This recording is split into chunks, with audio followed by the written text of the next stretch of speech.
26 जुलाई 1956 को इजिप्ट के राष्ट्रपति अब्दुल नासिर स्वेज कैनाल को नेशनलाइज कर देते हैं। ये घोषणा होने के बाद ब्रिटेन और फ्रांस उनसे युद्ध करने के बारे में सोचते हैं, लेकिन अमेरिका उनका साथ नहीं देता। अब कहानी के बारे में जानते हैं। दोस्तों, आज हम बात करने वाले हैं स्वेज कैनाल क्राइसिस के बारे में। क्या हुआ था उस दिन और उसके बाद की क्या घटनाएं हैं, उस चीज को जानने की कोशिश करें। स्वेज कैनाल एक कैनाल है जो रेड सी और मेडिटेरियन सी को जोड़ती है और ये बनती है 1869 में।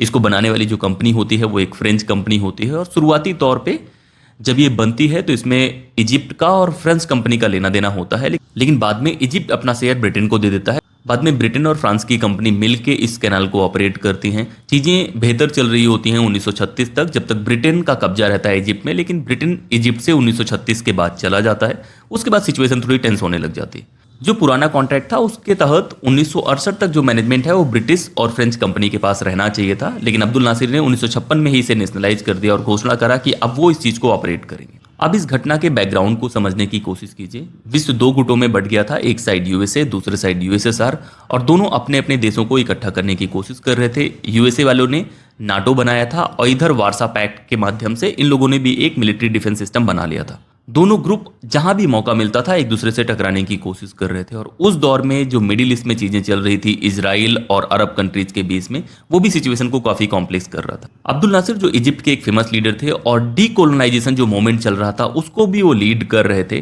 तो उसी डीकोलोनाइजेशन के प्रोसेस के तहत उन्होंने कहा कि ब्रिटेन और फ्रांस की कंपनी का इस कैनाल को प्रोटेक्ट करना कहीं ना कहीं वो कॉलोनियल जो सिस्टम है उसका प्रतीक है, इसलिए अब इसे नेशनलाइज किया जाता है। अब यूएसए ब्रिटेन और फ्रांस का साथ क्यों नहीं देता वो जानने की कोशिश करते हैं। तो जब 26 जुलाई 1956 को नासिर इसको नेशनलाइज करते हैं, उसके बाद 9 सितंबर को यूएस जो प्रेसिडेंट है आइसेनहावर, वो भेजते हैं अपने फॉरेन सेक्रेटरी को कि जाके इजिप्ट के साथ डील करो। और फिर वो लोग मिलके एक ग्रुप बनाते हैं स्वेज कैनाल्स यूजर्स एसोसिएशन नाम से। स्वेज कैनाल को मैनेज करने के लिए एक ग्रुप बनाने की कोशिश करते हैं कि सब लोग मिलके मनाएंगे, ब्रिटेन और फ्रांस उन चीज़ों को कंट्रोल नहीं करेंगे। अब यूएसए ब्रिटेन और फ्रांस का सीधे तौर पर साथ क्यों नहीं देता है?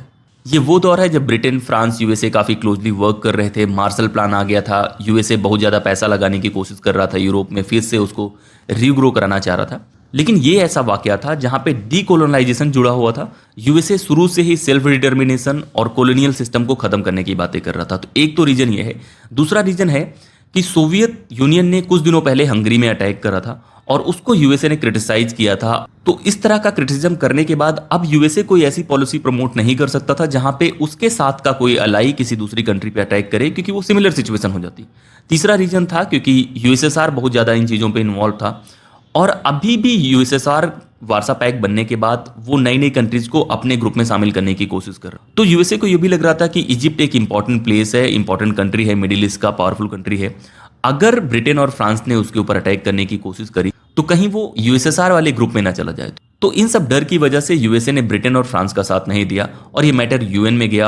अब कहानी में एक ट्विस्ट आता है 29 अक्टूबर 1956 को, जब इजराइल इजिप्ट पे अटैक कर देता है और स्वेज कैनाल से 10 मील की दूरी पे आ जाता है वो।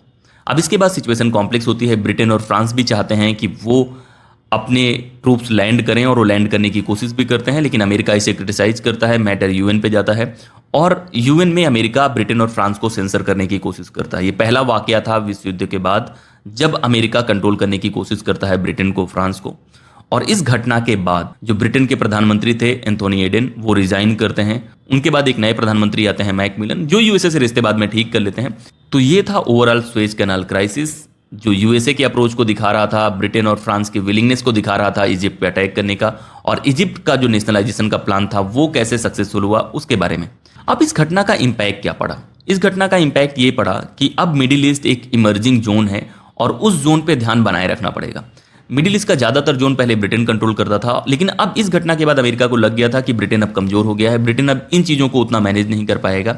इसलिए अब यूएसए इस जोन को कंट्रोल करने के बारे में और इसको अपने गिरफ्त में लेने के बारे में सोचता है, क्योंकि ये यूएसएसआर के भी नज़दीक है। और इसीलिए वो लोग एक डॉक्ट्रिन निकालते हैं जिसे हम लोग बोलते हैं आइसेनहावर डॉक्ट्रिन। ये डॉक्ट्रिन वैसा ही है जैसे मार्शल प्लान है, जो यूरोप में इन्वेस्टमेंट के बारे में बातें करता है, वैसे ही ये मिडिल ईस्ट में इन्वेस्टमेंट और अलग अलग तरीके से इस जोन पे अपना इंपॉर्टेंस बनाए रखने के बारे में है।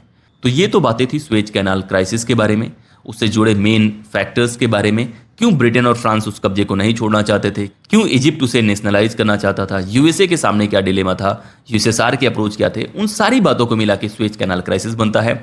और ये भारत के नजरिए से भी इंपॉर्टेंट है क्योंकि स्वेज कैनाल क्राइसिस में भारत का भी स्टैंड था, क्योंकि भारत और इजिप्ट के रिलेशन अच्छे थे और इजिप्ट के जो राष्ट्रपति नासिर हैं वो जवाहरलाल नेहरू के बहुत नजदीक थे और यही लोग हैं जो शुरुआती नाम मूवमेंट को बनाते हैं।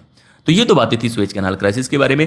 ऐसी कहानी आपको मिलती रहेंगी अलग अलग इवेंट्स के बारे में। बने रहिए, देखते रहिए, सब्सक्राइब कीजिए। इस वीडियो में इतना ही। जय हिंद।